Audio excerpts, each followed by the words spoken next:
Hey guys, ngayon nga pala is nag-marinate ako ng chicken and then iba-barbecue ko siya. So ayan guys, nakababad na rin siya ng ilang araw. And then, marami pa akong pantusok. Kaya, ayan, tinusok-tusok ko na guys. Ito na siya. Tusukin mo lang. Ayan. Oops. Tusok. Marami akong pantusok guys. Ayan o. Dalawang pakpal pala to. Hindi ko siya nagagamit. Kailan ko ba ito binili? I think matagal na. Super tagal. Pero okay pa naman. Kaya alam. Gamit-gamit muna. So yan guys. Tusok pa more. Okay. Ayan. I-flip ko naman para dito tayo sa kabila. Oh, di ba?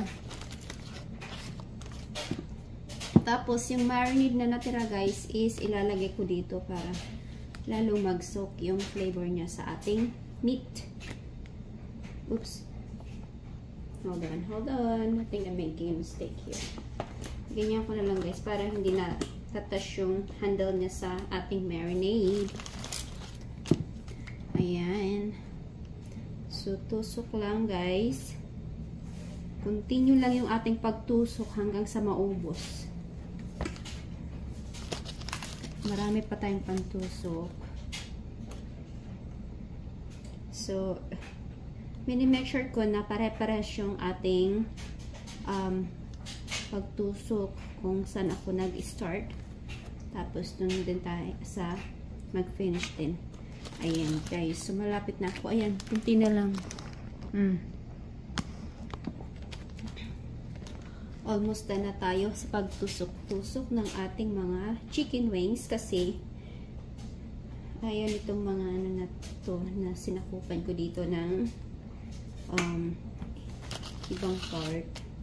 So, yung kinakain lang namin dito is chicken na wings, tapos is yung breast.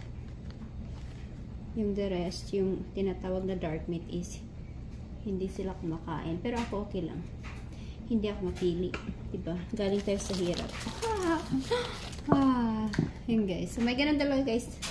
Yung iba hindi kinakain yung dark meat. Kasi hindi rin naman healthy. Ayan. So kahit naman yung wings hindi healthy, kaya lang is at least, diba? Hindi masyadong super red meat. Ayan guys, so tapos ko na siya, and then ibuhos ko lang yung remaining sauce. Oh. Ayan, and then marami pa rin akong natirang steak. Oh, diba? So, yun guys. Oh. Wala lang siya. Lalagyan ko lang siya ng garlic sa top para mag-ano pa rin yung flavor before ko siya barbecue for. Ito naman is for tomorrow's dinner to guys. Kasi, tapos na kami magluto ng aming dinner for tonight. Pero hindi pa kami kumakain. Hindi pa naman yung potato. But, ito lulutuin ko na tonight para hindi na ako magluto tomorrow. And then tomorrow is iinitin ko na lang siya. O, diba? Save time na tayo. I mean, kasi pag Sunday talaga guys, is super dami ng ginagawa natin. Parang naubusan tayo lagi ng oras, which is true. Totoo naman talaga guys. So, lalagyan ko na siya ng garlic. Ayan guys, malinis yung kamay ko. So, hinalo-halo ko na lang siya guys. Yung ating sauce para ma-anuan lahat siya. Diba? Ayan. So, ngayon guys, yung dinner namin is nagluto ang aking Diyosawa ng steak. Yun yung aming dinner. Para hindi na hindi na kami kain sa labas or nag-take food from fast food or something like that. Kasi mahilig ka lang kumain sa labas guys. Which is not good actually. It's not really advisable.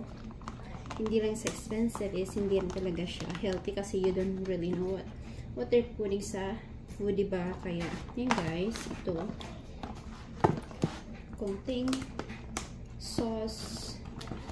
Yung nilagay ko pala guys na sauce is yung bulgogi sauce, yung spicy barbecue bulgogi sauce. Hindi ko masyadong dinamihan kasi may sauce na rin itong nakalagay para pag inano ko hindi siya mapait masyado. So maghalo lang yung ating marinade na ginamit tapos dyan sa sauce na for the final taste. Ayan guys, so wait ko lang siya later on tapos mag-start na mag-barbecue.